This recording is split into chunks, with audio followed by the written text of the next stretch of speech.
Adrian Mova, Chief Asian Emerging Market and Asia Equity Strategist at JP Morgan, joins us live right now. Adrian, hi, morning. How bullish are you on India relative to other emerging markets, given that most of the rally of 2013 seems to have fizzled out? Are you becoming a little circumspect now? Yeah, we turned much more cautious on emerging markets in the middle of January. And we saw the peak in EM equities on the 3rd of January this year. I think there are a whole host of factors that are causing the major emerging markets to perform poorly, particularly relative to Japan and the United States. North Asia is suffering from the impacts of a weak yen, making them less competitive. The Chinese monetary stimulus appears to have run its course, and investors are focusing more on when PBOC removes some of that monetary stimulus. Brazil continues to be mired in relatively low growth with a very confusing policy response and an overvalued currency. Russia is struggling with no real movement or volatility in the oil price. And so, although we expect India to really tread water and maybe move a little bit lower, we think India will actually outperform what is a rather uninspiring peer group. Adrian, good morning. Nikunj Dalmia also joining in. So Adrian, what would you attribute this year's weakness in Indian equities to? Poor numbers, lot of paper supply, or simple mean reversion? Look, let's not forget that India had a pretty decent finish to 2012, and we had a lot of positive surprises on reform. We have a very important event with the budget at the end of this month. And I think investors have been very much taking a wait-and-see approach to that budget. We have also seen that, the oil price did move from the 100 to the 110 range to 110 to 120, which, is an issue for India. And we've also seen broadly weaker economic data than the market was hoping for. And I think, unfortunately, the first quarter is going to deliver another growth disappointment as the finance minister attempts to hit that 5.3% budget deficit target. Adrian, a recent statement attributed to you says that you believe that the year belongs to the developed markets and not really the emerging markets. Now, given that we have the sequester deadline coming up in the US, political uncertainty in Italy and shrinking GDP in Germany and France, providing further evidence of a recession, what makes you hopeful on the developed world taking the lead? Yeah, I think there are a number of factors at work here.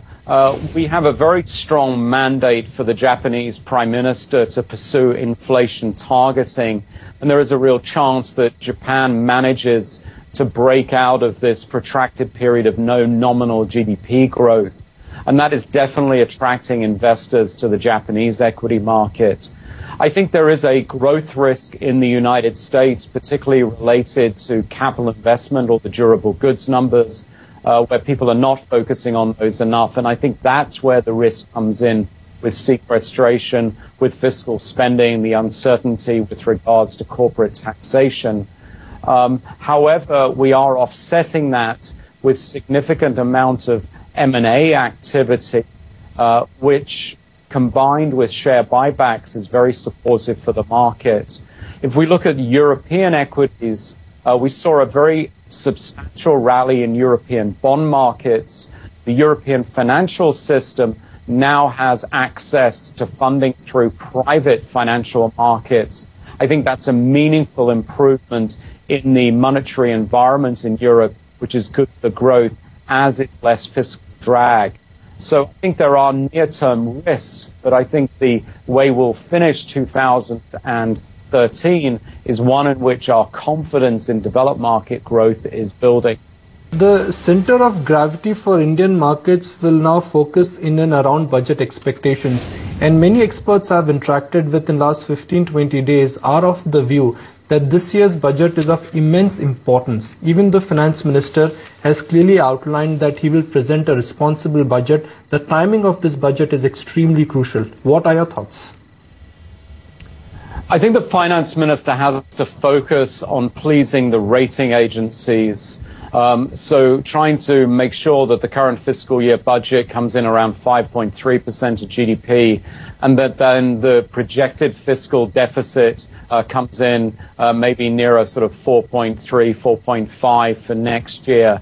The finance minister, Mr. Chidambaram, has traveled around the world meeting international investors. He's been very clear that his main objective is to please the rating agencies.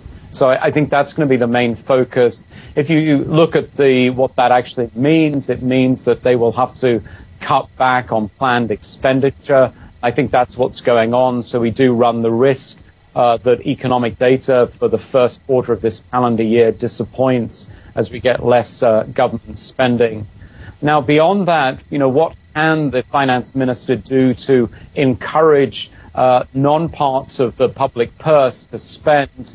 I think if we can get some more clarity on taxation, if we continue this reform momentum, I think if they encourage the PSUs, and many of the PSUs in India are relatively cashed up to increase their investment spending, those are all things that could offset the fiscal drag of meeting the budget deficit targets.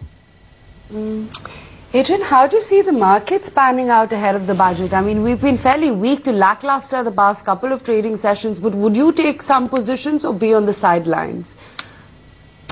No, look, my view on emerging markets, as we were discussing earlier, is they're in a consolidation phase. I mean, they do stand the risk of a bit of a correction, as many of the big emerging markets don't possess any near-term catalysts.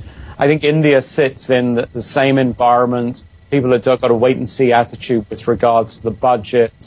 My hope to some extent is that the market does pull back, and that will give me an opportunity to add more to this market, which I think should do quite well in the second half. Adrian, so in event of a correction, how much of correction do you think we could be staring at, and what to your mind could really precipitate a correction? Look, I think if we get a correction, it's likely to be a broader emerging market correction. Now, there are a number of sources of corrections out there. We have seen the economic surprise indices turn negative. There is a risk with the delay in the U.S. Discussion on sequestration, the debt ceiling, that the corporate sector in the U.S. puts off investment spending, and the durable goods number is the number that gives the market a bit of a shock. We continue to have some political issues in Europe. We have Italian elections in the next week or so, and this could generate instability. I think with regards to emerging markets, I'd be focusing on Chinese monetary policy, which has been extremely accommodative. We had a huge growth in total social finance. There is a risk now that the PBOC will cut back on the growth funding of that economy. I think specifically on India, I don't see any obvious source of correction for the Indian market, unless we were to see some unpleasant spike in the oil price. Adrian, you've been bullish on Indian financials, and within the financial as a group, your preferred pick is the private banking space. But after the recent run-up, is there still value left in private banks? Well, if you look at some of the higher ROE private banks, they have actually underperformed. Certainly our view is you should be improving the quality of your portfolio, buying maybe the more expensive, the higher ROE stock. So definitely we continue to prefer private sector banks. And if you think about the way markets are performing globally, what you're finding is that the more expensive growth markets, growth stocks, are the ones that continue to have momentum, and that those investors that are still tracing the beta value rally, finding that is failing. That's failing very significantly in emerging markets. Adrian, do you worry about a slowdown in Indian consumer spending? Pizza companies are complaining, restaurant footfalls have fallen down, retail companies are admitting that slowdown has hit them, and car sales have fallen off the cliff. The answer is we do, and we are actually underweight consumer discretionary sector in the economy. What sectors are you liking then, Adrian? So what we particularly like is continue to like financial, the biggest sector in the market. We like the industrials, where we still believe that from a very low base, you are going to see order inflow pick up the engineering construction companies. Within financials, we like real estate stocks, which have been very significantly out of favor for the last couple of years. So those are the key overweight sectors at this point. Adrian, is there merit in aligning with global industries, be it IT or be it pharma? If your view is that global economies on a relative basis will do well, should an Indian investor align with global sectors? Well, I mean, there are a couple of sort of key global plays, specifically mentioning companies. One of your stocks is much more of a global luxury auto play rather than an Indian play. And the IT sector would be another obvious sector. And we did see the company that had been underperforming actually coming out with better than expected results. So I am comfortable being long IT and, broadly comfortable being, long exposure to global autos. Adrian, final question, and my final question with you is always about your big call. So what is your big call for 2013?